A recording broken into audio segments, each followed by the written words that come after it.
Hi Chefeteers, I'm Chef Nakia and I want you to be more confident in the kitchen, and that also includes the planning that we do before we can get into the kitchen and get cooking. And today is like a bonus video day, so I wanted to share with you all a presentation workshop that I was a part of a couple weeks ago. It's super exciting because I was able to team up with two other amazing practitioners to put together this workshop, and so we each spoke on our own individual topic, but we feel like they all definitely relate to each other. So in my section, I talk about meal planning and how to reduce your stress throughout the week by having a solid, realistic meal plan.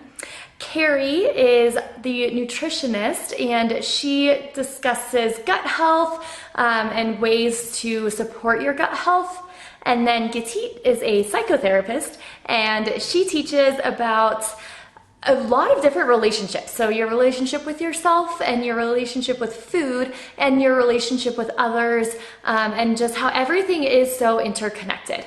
And when the three of us got together and we were talking about putting this together, we were thinking, you know, there is a lot of connection. There's a lot of overlap in the types of people who we feel drawn to help and the topics that we help people with. And so that's why we did this together, and I'm sure you all will see some of that overlap too. So this is a pretty long video because I just recorded us as we were speaking and didn't really, edit it too much at all. So each of us speaks for about 15 minutes. So if at any point you want to jump throughout the video, just know it's about 15-minute segments for each of us three. All right, Chefeteers, I will be back next week with a not bonus video, just a normally as scheduled video, talking about 3 meals that parents can add to that weekly meal plan that their kids are sure to enjoy. So thank you again so much, Chefeteers, and without further ado, here is our Nourish Your Life workshop. I'm going to do a quick introduction of ourselves. My name is Carrie Vargo, and I'm a holistic nutritionalist. I'm Gitit. I'm a psychotherapist. And I'm Nakia. I'm a chef. Chef Nakia. Chef Nakia. Yeah. So Nakia had some fun little just kind of icebreaker questions, kind of set the vibe. So I'll let her throw those out to you ladies. It's a nice small group, which is great. We wanted to be prepared for any size. So hopefully, these are just going to be some fun, like would you rather. So just kind of raise your hand or shout out since it's a small group. And we can see kind of where the room lies. So would you rather reduce stress by exercising or by gardening? Exercise.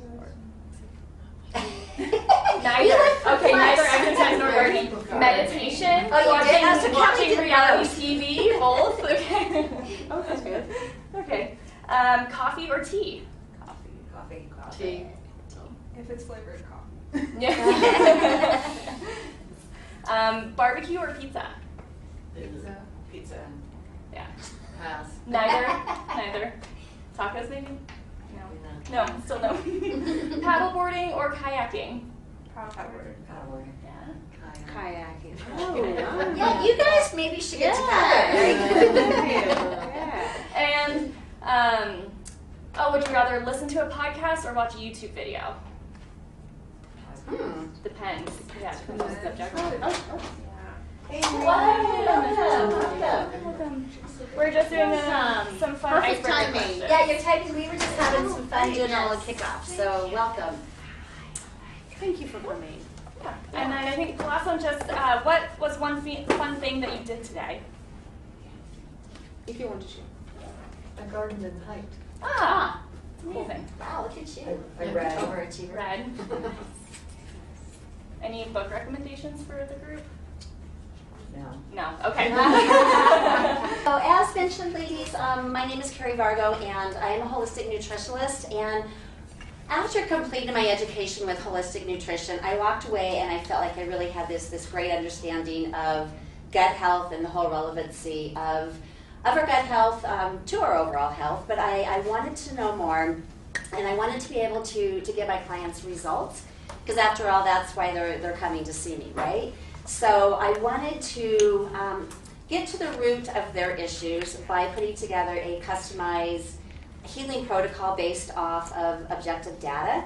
So I'm here this afternoon to share with you just what the meaning of gut health is and the relevancy it is to your daily lives. So we obviously ask a lot of questions in this group because I got questions for you guys.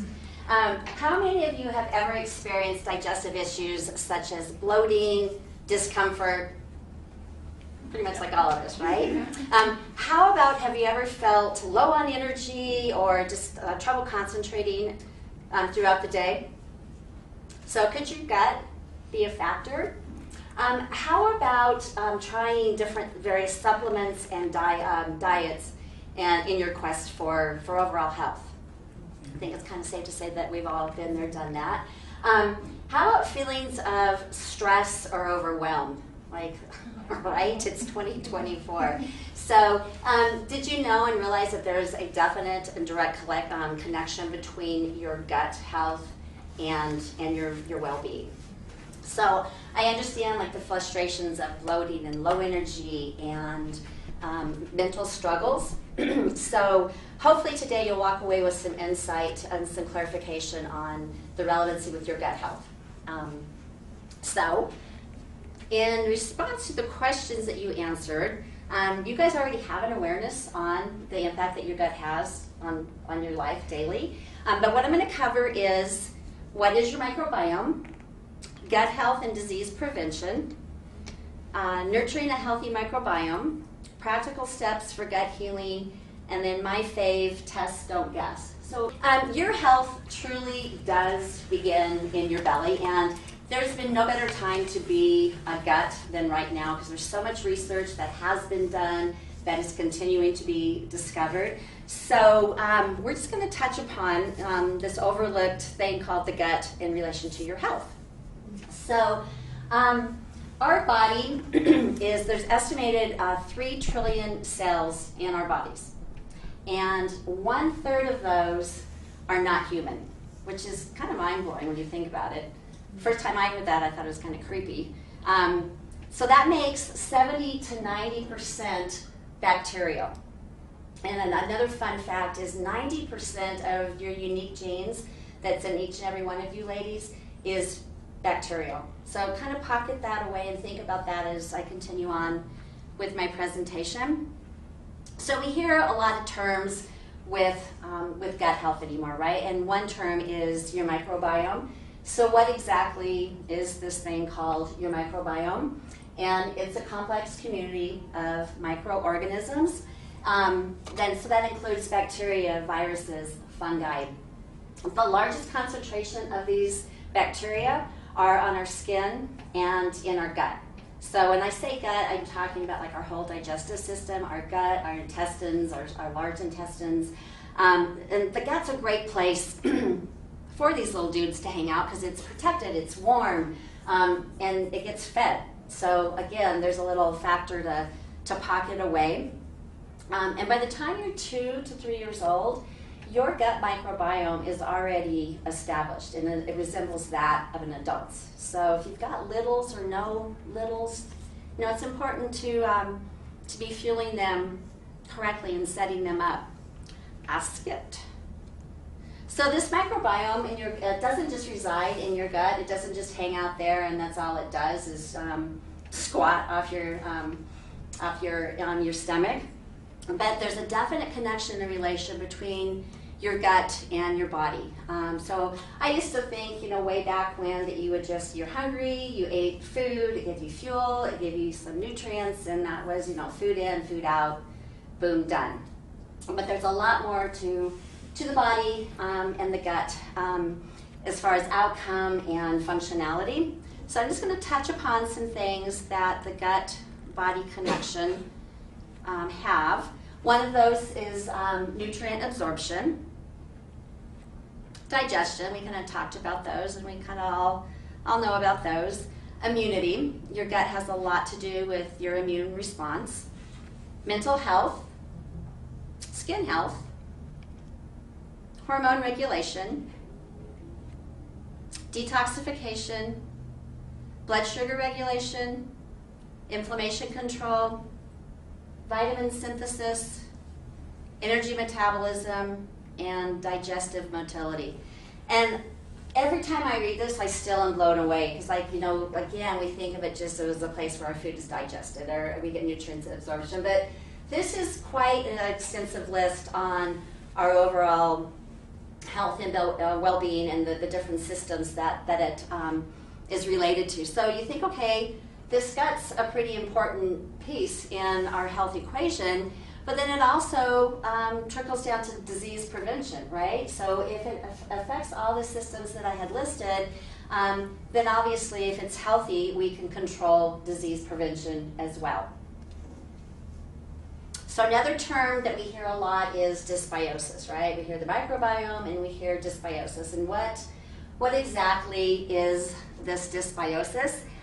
It's an imbalance of all these microbial species as well as the regulation of the microbial diversity. You know, so you have your good bacteria, your bad bacteria, so you want that to be balanced, right? Other if it's not, then it's dysbiosis.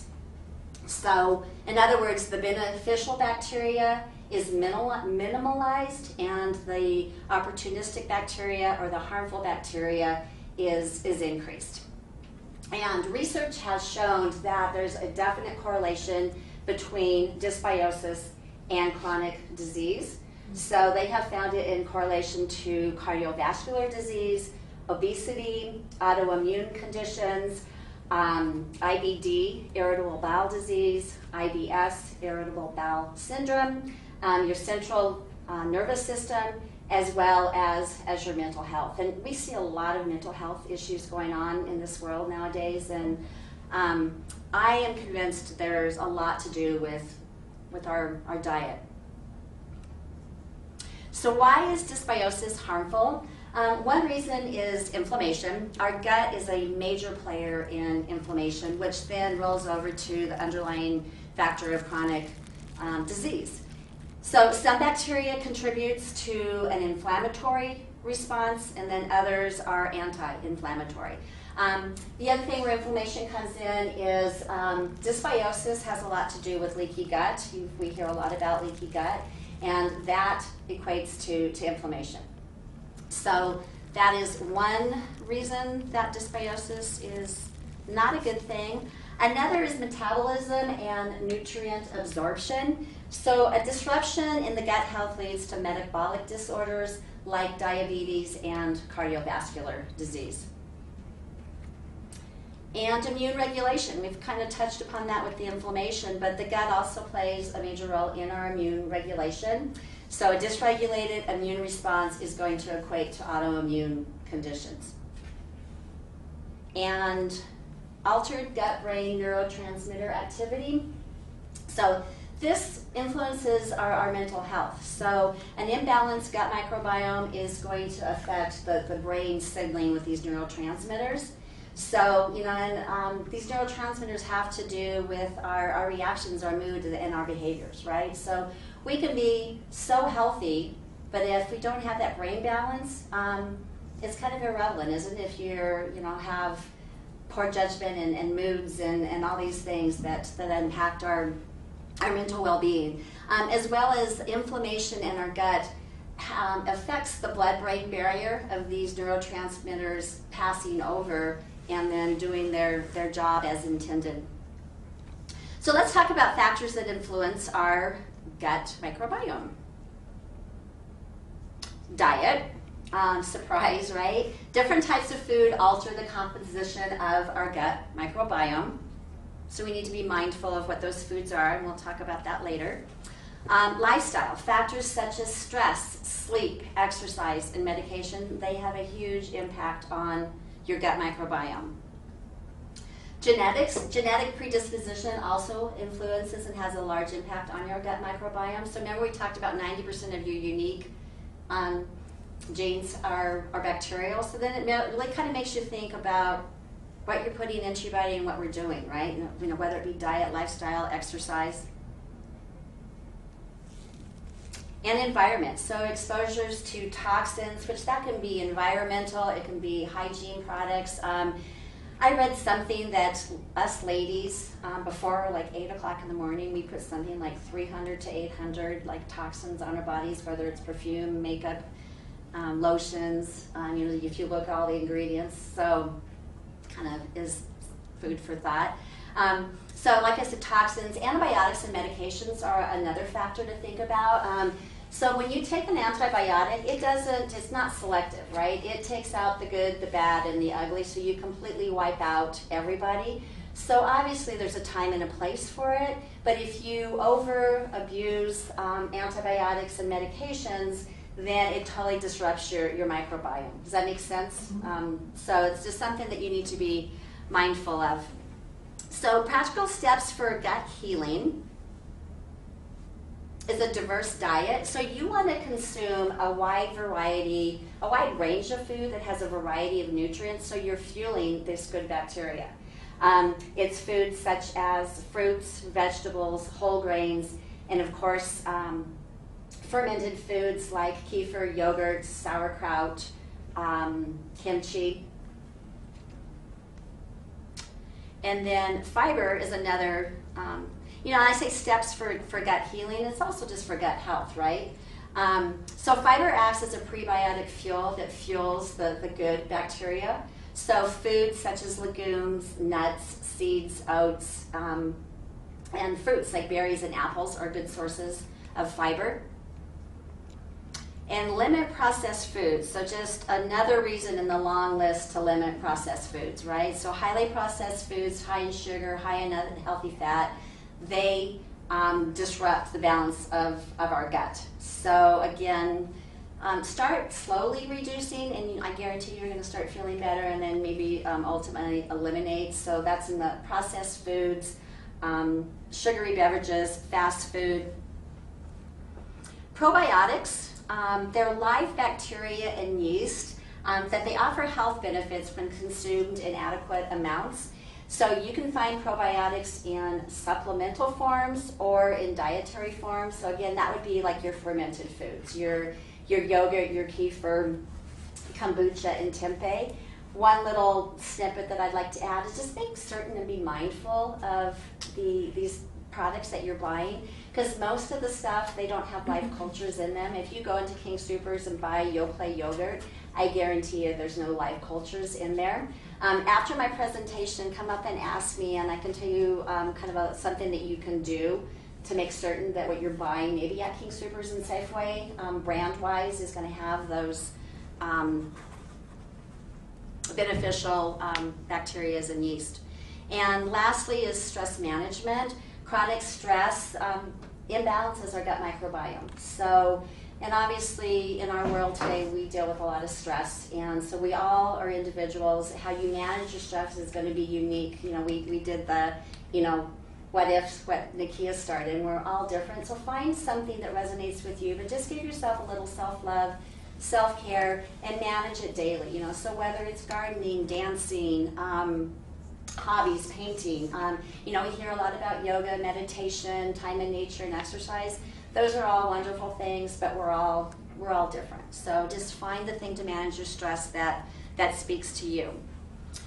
And lastly, test, don't guess, which is my favorite thing. So every one of us in here are bio-individuals, and what better way to get a snapshot of your overall gut health than to do objective testing? So at Mindful Nutrition, which is the name of my practice, I have two test modalities that I implement with my clients. One is called the GI MAP test, which is a DNA stool test, and that is going to test your current pathogens, parasites, fungi, yeast, viruses, and it's also going to give the state of your microbiome, so your commensal bacteria as well as your opportunistic bacteria, as well as markers on H. pylori, and then your enzymatic markers on how your digestive enzymes are functioning. And I back this with the MRT food sensitivity test. It's a blood draw. It's not what foods that you're allergic to, but they're foods that are currently sensitive in your current gut, your current gut health. So those are foods that you would temporarily need to remove. So these two tests in conjunction allows us to do a customized healing protocol. We have this objective data on the state of your gut health. We have foods that we need to eliminate. So then I am able to put together a customized healing protocol, with supplements, diet, lifestyle, put it all together so then you can truly, I'll say it equals, drum roll, results. Yeah, so that way you're able to, because you know what, you can do all these things, eat all these things, but if you don't know what's going on, it's a little bit more difficult. So I hope that this maybe gave you some valuable insight on the part. I mean, it was quick, fast, but giving you a very broad overview of the importance of gut health. Testing and therefore healing.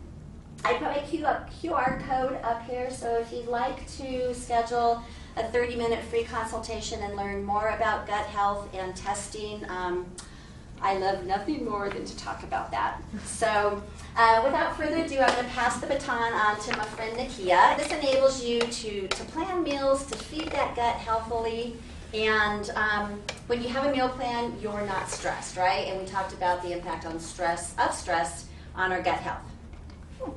Thank you, Carrie. And we're going to do a Q&A at the end, so if you have any questions for Carrie, don't worry. You will get a chance to ask her all about them. And yes, like Carrie said, it can be really important whenever we're making changes in our life that we don't make changes that end up adding more stress to our days. So I'm hoping that with meal planning tips that I give you, you can, take some stress out of your life. So who am I? We'll just start with that.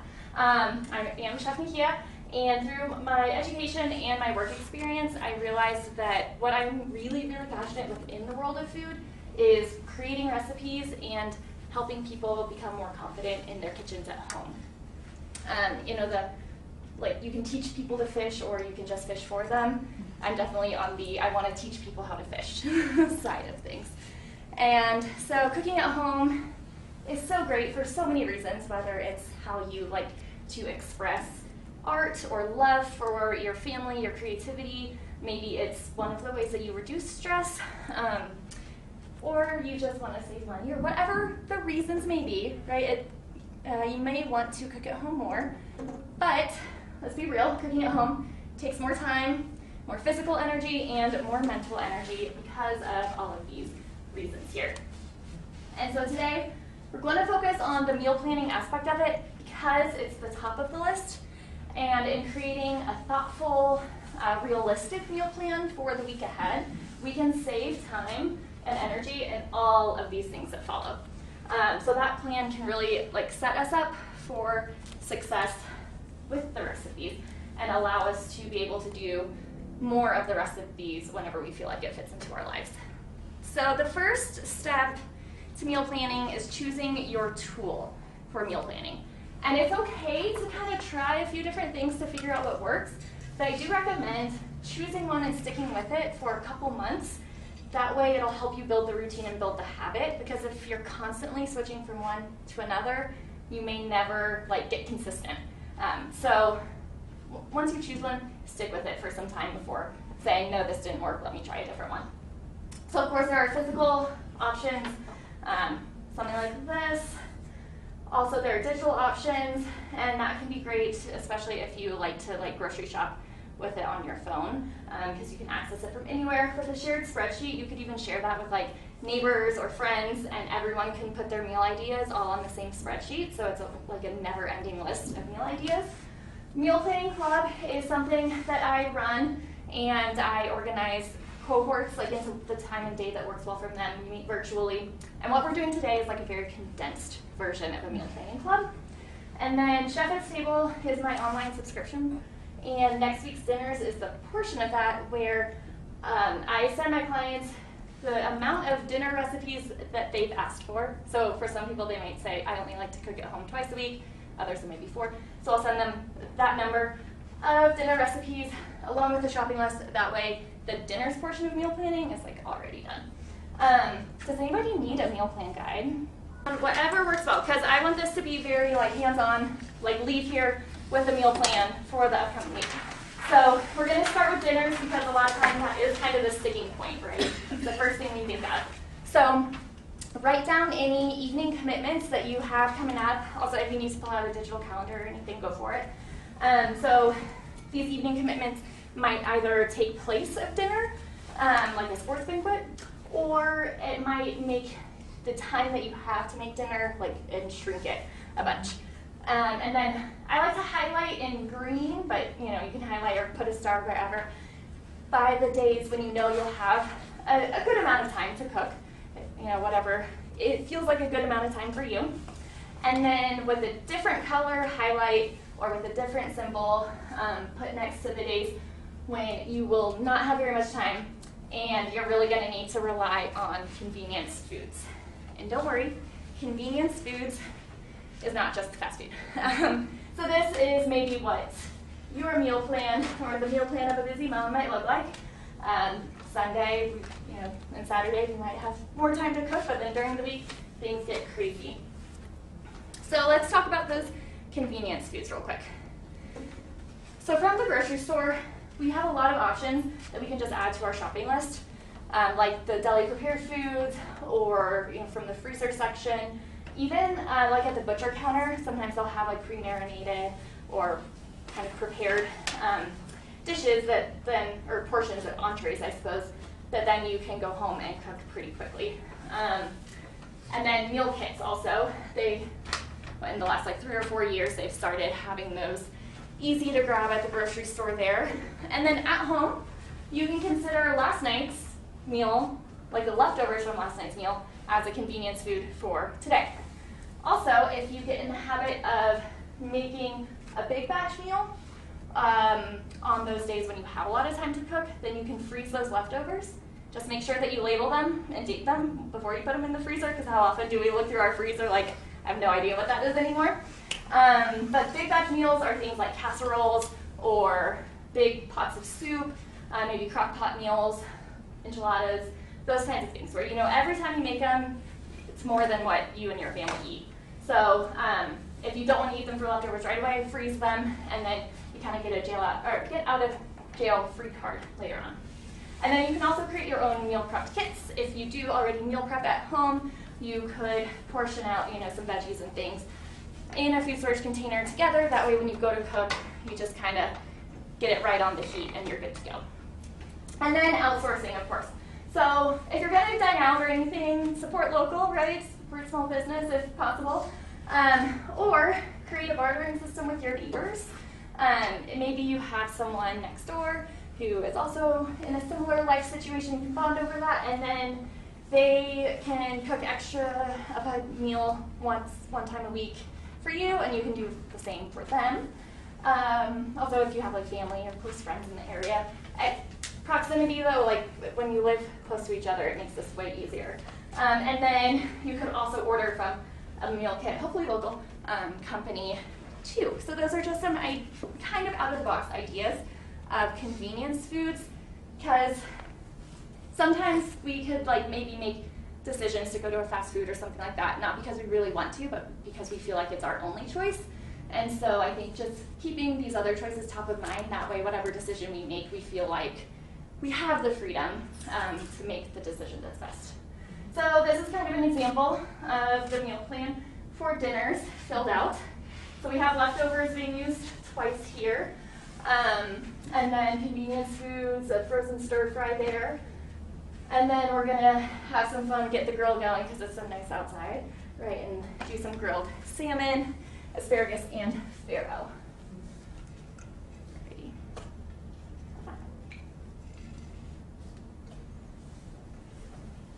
So after you have your dinners for the week figured out, then we can move on to breakfast and lunch. And usually these don't take nearly as long because a lot of us have a similar routine for breakfast and lunch. Everyone in our family may have a slightly different breakfast routine, but whatever it is, you can just put a little bit of thought into, okay, is there any way that I can reduce some stress or some time from this?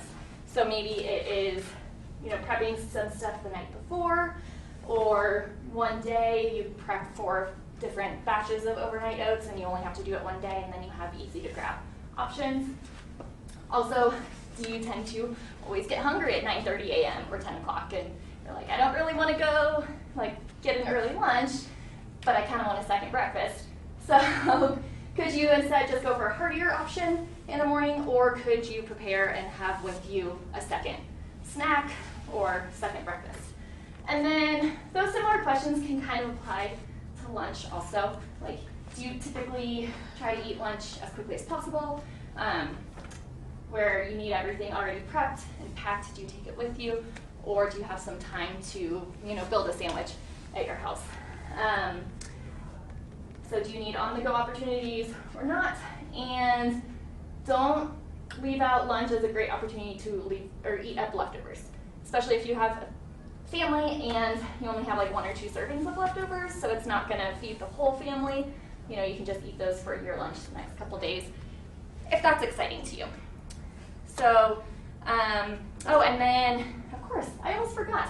We can't forget the fun stuff, like snacks, cocktails, mocktails, desserts. Snacks can be another really great way to eat up those leftover ingredients. Like when you use half of a bell pepper for a dish, then you can, slice it up into sticks and then have some hummus or whatever you want with it the next day.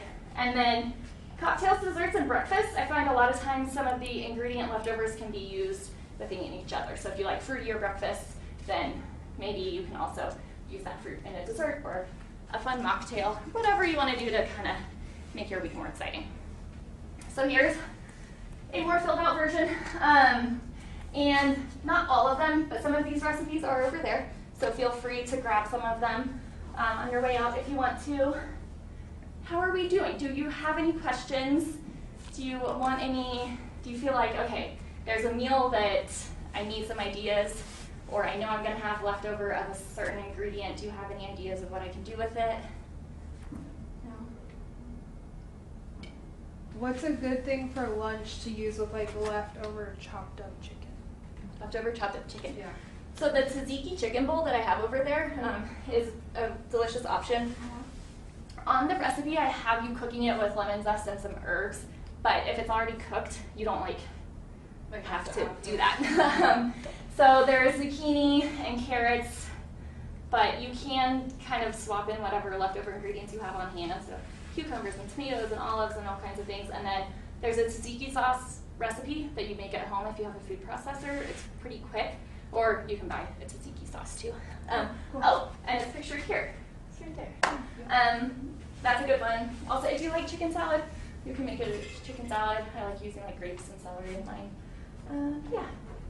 Any other questions right now? No? Okay, sweet.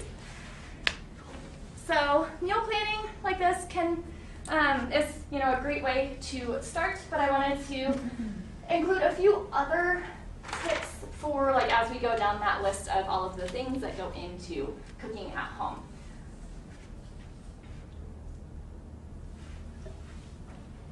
So when you're writing your shopping list, be sure to organize it by the department within the store. And then if you are the type of person who does like a big Costco run and then your Sprouts, whatever, organize it by store. If you have multiple people in your house who do grocery shopping, it can be really helpful to do a shared document, digital document. That way you don't accidentally buy double of something because you didn't realize that they went to the store earlier in the day. And don't be afraid of some of the time-saving options at the store. Like if you are really short on time, then buying those pre-chopped vegetables, they might be 50 cents, $1 more, but the time that it saves you might be worth so much more to you. Also pre-made sauces, rotisserie chicken, and then, like I said before, the butcher counter, they're marinated meats. If you want to add meal prepping to your routine, it's something that definitely has been talked about a ton in the last 10 years or so, as if every single person needs to be meal prepping. Just start little bit at a time. And if you don't want to do it, that's really fine. But just add one new task, and I recommend habit sandwiching, which is also called habit hooking. I just like sandwiches, so habit sandwiching. But it's the idea of taking 2 existing habits that you already do and putting a new one in the middle of it, and that helps build that routine a lot quicker. So maybe right now you start the coffee in the morning and you unload the dishwasher, but you want to start having more on-the-go breakfast, so you can make your coffee and then prep a couple overnight oats or chia pudding parfaits or easy things like that, and then unload your dishwasher, so you're just kind of mushing that in. And then if you are looking to save time and you're cooking, one pan, one pot meals and crock pot meals, huge time savers, and always upcycle your leftovers. You probably could tell by now, but I am super passionate about reducing our food waste at home. So every time I can mention upcycling or eating up leftovers, I do. And all of these things can definitely shave off time and stress, but the thing that really, really does make a difference is being able to delegate these tasks. And everybody's situation is different, right? So if there are multiple people in a household, maybe you can trade off days, or weeks, sorry, of like, okay, this week I'll do the meal planning and the majority of the food stuff, and then next week they take that on and they do all of it. Or, I mean, maybe you just delegate the whole thing to someone else in your home if they're willing to take it on. Or you have enough, what's it called? Whatever. You can blackmail them. Or if you have littles at home, depending of course on their skill set, they could start helping with meal prepping a little bit. Maybe if you're washing and chopping vegetables, they can like put them in different food storage containers for you. Or they have some meal ideas, and you of course get to veto them if it's just pizza every night, but getting everyone else in the household involved as much as possible can be really helpful in reducing our stress, because it's like, okay, this whole task is on that, right? That's not the mental energy of like, this portion is here, this is there, but if you can do like whole tasks whenever possible, that can really be awesome. So I would be remiss to not mention my services if you want to outsource to a professional.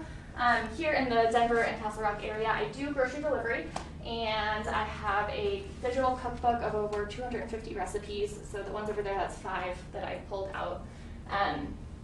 So my clients go in, they choose the meals they want to cook the week, and then I bring them the recipes and all the ingredients that they need. Kind of helps shave off a couple steps in there. And then Chef at Table, like I mentioned before, is that online subscription service. And so this is for people who really want to focus on help with meal planning. If they enjoy going grocery shopping, but they don't want to meal plan and they want to try to delegate more of that meal planning, that is when the subscription service is a good fit for them. And then if you want to stay connected, I'm pretty active on Instagram with a bunch of cooking tips and meal ideas. Pinterest, I post new meal ideas every day. Facebook exists, and YouTube, I put on new videos every other Wednesday, and then I also post some helpful cooking tips from time to time on there too. So that is So I'm here to talk about the whole, relationship, about the food, the stress, and how we heard about the gut health. Our goal here is to help you, to empower you, to learn what you have exactly as you go. You have all these ingredients, and what can you make from that? So this is what we want you to do, to learn from what you have, what you can create. And if you know that you don't have enough, what's there that you need to put in or to change.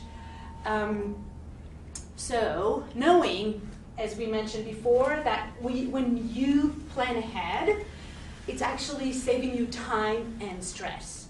So you think, oh my gosh, I don't feel like cooking, but when you do so, you actually have the whole rest of the week much more organized. So if you need to get wrap snacks with you, if it's in your purse, it's in your car, so you don't need to get to that point of, oh, I'm hungry.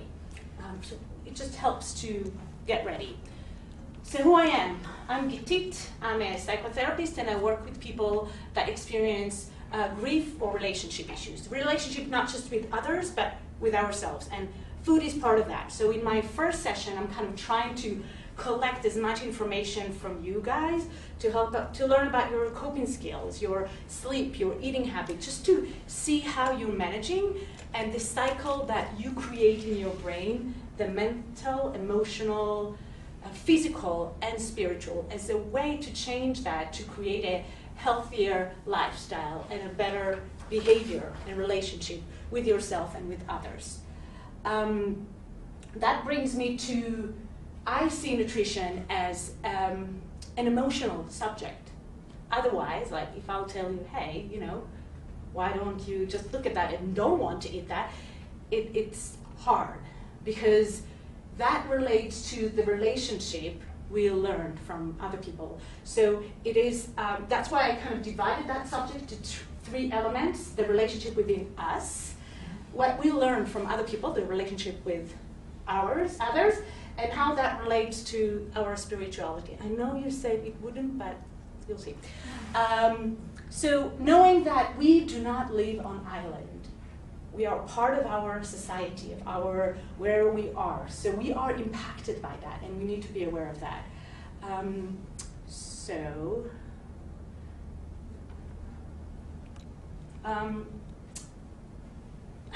don't know, I find it interesting that body and baby, very close to each other. I really think that if we will treat our body as our baby, I mean, it's interesting that we're all females here. I don't know if you have babies or planning on, but whenever we think about a baby, it's like, oh, right? We already kind of, when they're quiet, not when they're, right? So I think knowing that those 5 core basic needs, and for people who already been to my talks, they know, oh, you already spoke about that with something else. Yes, because I believe when you are aware of that, this is a basic, because this is covered our way of approaching the world, how we are behaving. So if you do not feel safe here, you will leave. You are not going to listen to me now. You will just run away. So we need to make sure we are covered by all of that. Knowing that, yeah, we all have issues. We all have coming from a certain trauma, which we may not have that, right? This is kind of a best case scenario, having it all. Knowing, yeah, we may not have all of that, but no worries. You have you, and you can work on that, and you can change that. So the fact that you didn't have that, it doesn't mean that you're stuck. There's a way for you to learn how to change that and get that. That brings me to more narrow of why we're here, gut health. So I came up with this acronym, and I think it will help us approach that better. So when we know our goals, it helps us to feel much more organized and having that gratefulness for where we live, right, and what we have. And that helps us to be more understanding where we live, our life, the stress that we already have, what's going on around our life. Hold on, there's a lot going on. So let's see what we don't really need or what doesn't serve us well that we can put aside. I know, it's easier said than done, but it's as Kerry said, a food of thought, right? We need to start being aware of that. And that brought me to the time. Where are we right now? We usually tend to bring things from the past. So I don't know if you noticed, but my business card, I used it as a side mirror, a rear mirror in the car. You are the driver of your car. You need those small mirrors to look at the back, where you are coming from, what's in your past. Knowing it's just a glimpse. If you'll linger on that, you may end up in car accident. So that's why it needs to be a quick thing and not kind of dwelling on that. I know it's easier said than done, yeah, but it's important to use that to bring that to the awareness. Knowing that in front of us is the destination, where we are going. It's all in front of us, and we need to know how to navigate. With that being said, the future and the past is not enough. We need to be aware of how are we driving. Are we focusing on the drive itself, or our brain is somewhere else? I'm sure I had that also, that all of a sudden you were like, oh, wait, how did I get here? This is kind of where we're blocked, because this is how overwhelmed we are when we are doing one thing. because it's so hard just to focus on one thing. So we want that balance. We need to honor our health, our body. If we can't do that, how can we do the rest? So that's kind of a basic, part of the basic needs, to be able to recognize that, hey, this is a gift. Again, talking about God, you got something that you should appreciate, and this is a tool you have to keep up with your life. So we need to evaluate the energy and have the exercise. Doing exercise not from an ego, oh, you look so fit, I'm comparing you to you. I cannot, my body is different, I have my own medical issues, so compare yourself to your own abilities, not others. Awareness, we need to be aware of where we are right now and what we are capable of doing. Knowing that, hello, we're getting mature, I don't want to say old, but the digesting system is different. So we need to be more kind of sensitive to, especially now when the weather is changing, so do we really need to have a heavy bean soup to kind of impact our gut, or can we have something more light and easy? Which helps us to change our action. When we feel heavy, we have no energy to do anything. L stands for learning by listening. We need to learn. We're always students, and we always need to learn about ourselves from ourselves. What is there, the signs of our body, to see what are we capable of doing, and what kind of language that we're using. We think of food as what we consume, right? Whatever it is. However, language is another way of what we are consuming. And it has a huge impact of how we believe in our abilities and who we are. So just next time, pay attention to the language that you're using. So if you could say, oh, that's bad for you, versus that might be healthier for you. So it's not just what I'm saying, it's how I'm saying that. And the mom around us, sometimes we're not aware of how we are impacting that. So it's important also to say, hey, this is a lifestyle. Part of it is because our brain cannot sustain the ability of, this is a diet. Because when you use that term of a diet, you know that, oh, it's 3 to 6 months and we're done. The body cannot, the brain cannot sustain that stress mode. It's kind of an emergency. When you use the term diet, the brain knows there's first and end. So 6 months later, are we done? And that's why when you start gaining your weight back, versus when you're saying, it's a lifestyle. I'm working on it. I'm giving myself, again, the time to make it happen. It cannot happen in one night. Exactly as you want to build a muscle, I wish, right? Oh, I want to be all that kind of muscly and tight. Yeah, just looking at the gym is not going to make me strong. I need to practice and be consistent in that. Toxic. Talking about, again, the language, but also the food that we're consuming. It also relates to the relationship that we have. If we have toxic relationship, everything is from the inside is ruined and toxic and sick. So be aware of that. Which brings me to being humble. To yourself, not just to other people.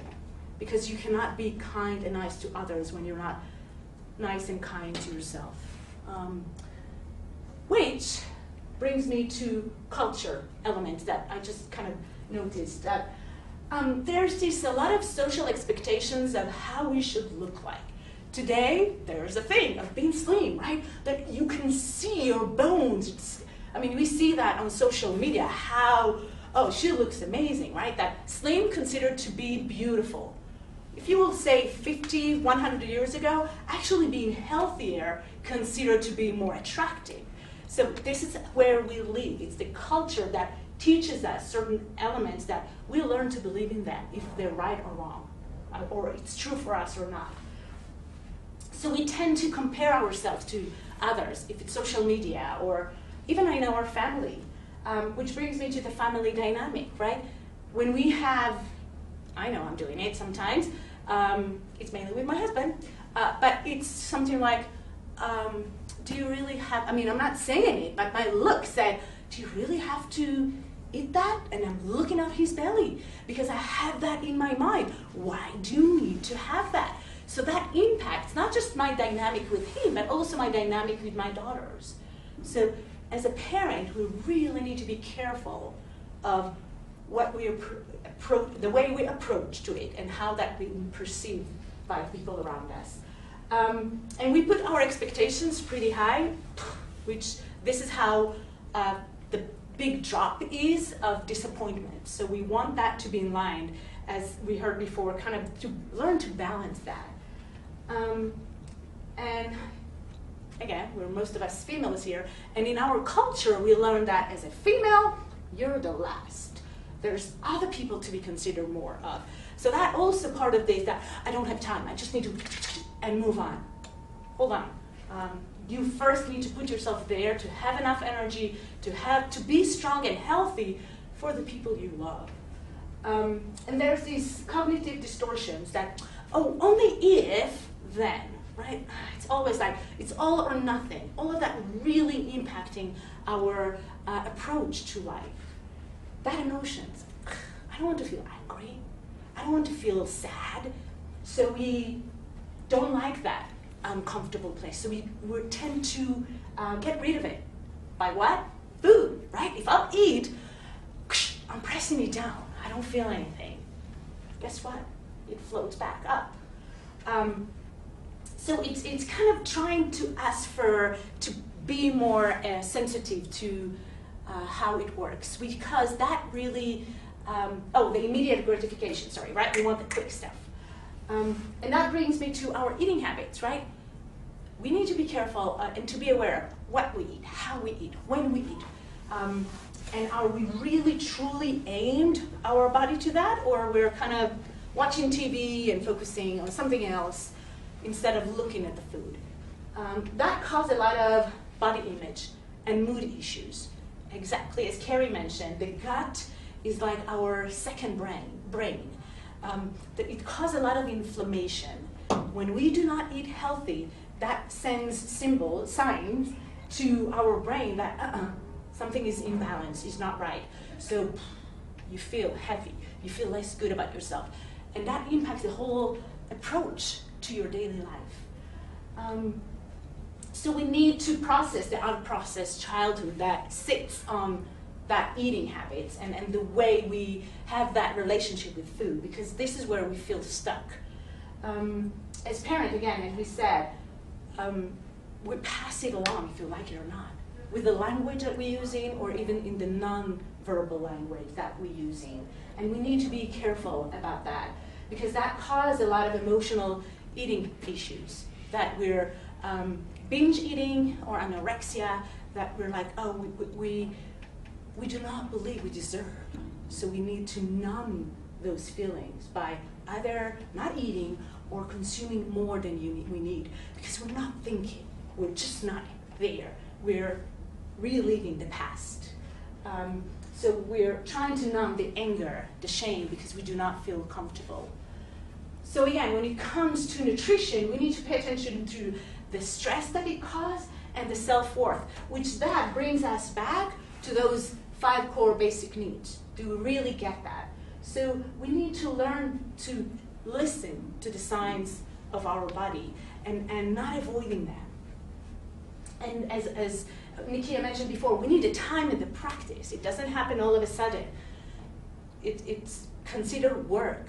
Yes, who wants that? But it's for you and for your loved ones. So I touched that. Oh, the noises around us, right? What we mentioned before. If it's the people, if it's our society, we need to ask ourselves, is it true? Does it really matter? And kind of requires more. I think that really kind of represent that. We tend to go, go, go. Just pause. To give yourself that gap before you're reacting. So we don't want to react, we want to act. We want that action.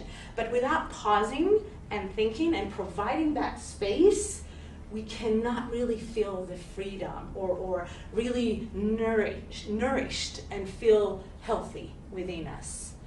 So what do we do? Food, movement, and sleep, those considered to be the foundation of our self-care. If we do not have enough sleep, if we do not eat healthy, or having any kind of movement, regardless of your body, what your body can do, you don't have enough energy. We need the sun. We need kind of that ability to enjoy the vitamin D. Manage stressor. Use our breath. Our breath is a symptom of something is off. If we breathe from here and not from our guts, something is. We don't have that like pause moment. Something is off. It's unhealthy. It's not. The body's saying it feels like the stress, and the brain cannot operate properly.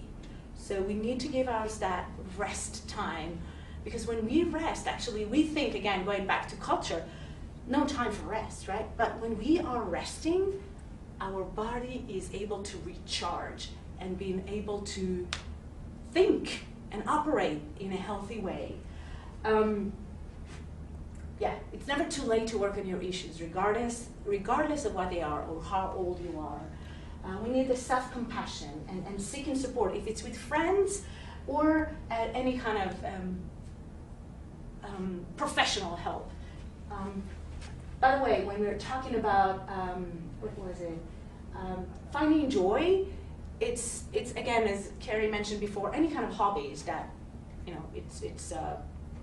it's never too late to start working and finding what makes you. It doesn't have to be happiness.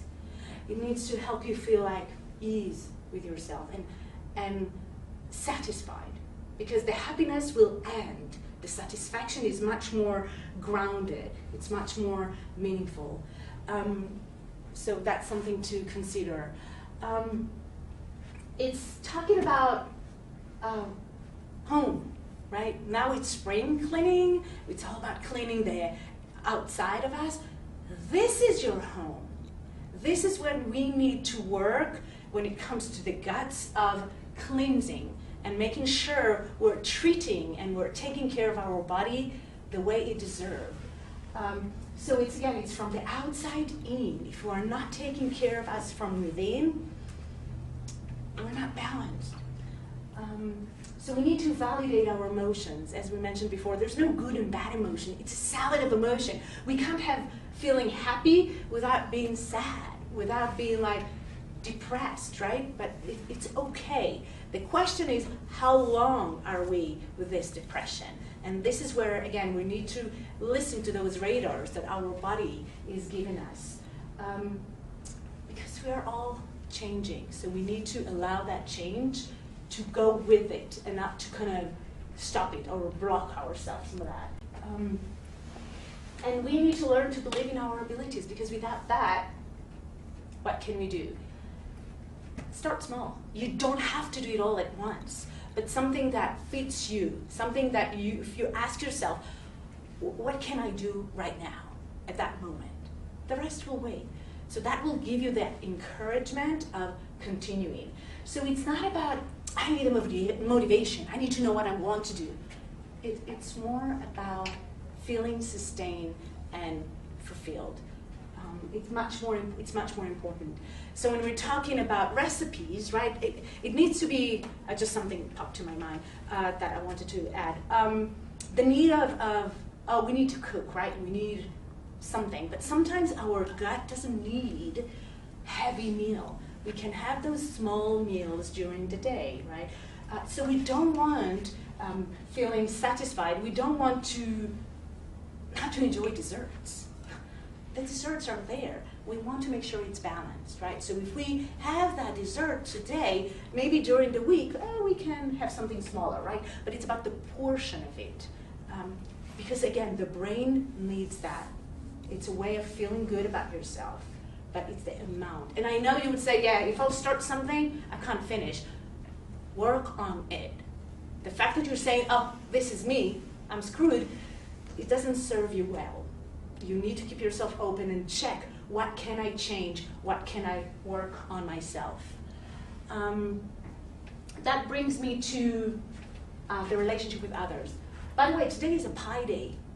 Just realize that. So the pie, right? It's about what the other pieces in us that helps us to feel balanced. So research shows that relationship with other people is a necessity.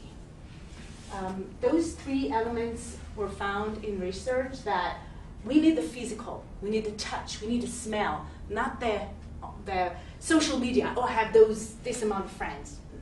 You need a friend that when you're in crisis, you need to call and you know they'll be there for you. And it's not about the amount of friendship that you have, but it's that good, healthy friendship that you feel you can trust and you can be with. Because lonely found to be toxic. So we want to make sure that the quality of the friendship matters.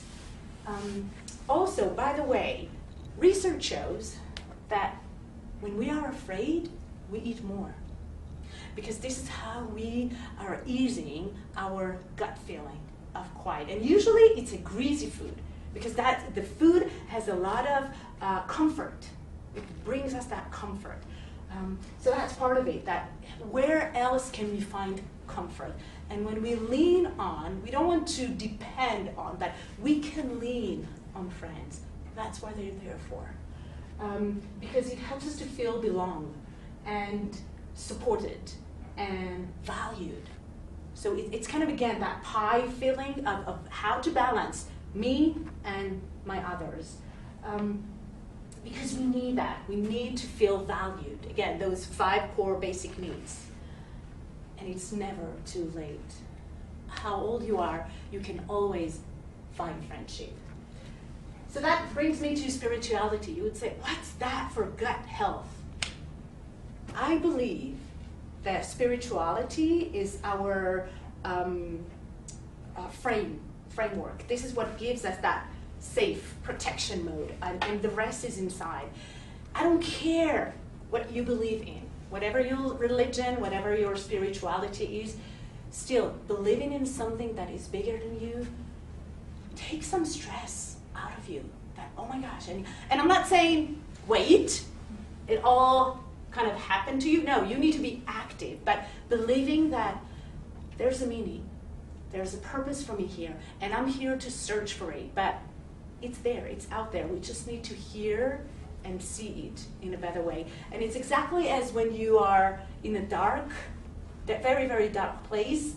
After a couple of minutes, your eyes will start seeing shadows. This is how our body is operating. It's trying to find the light in the darkness, because we need that faith. It helps us to have clarity and, okay, we're okay. What else? I think that's it, yeah.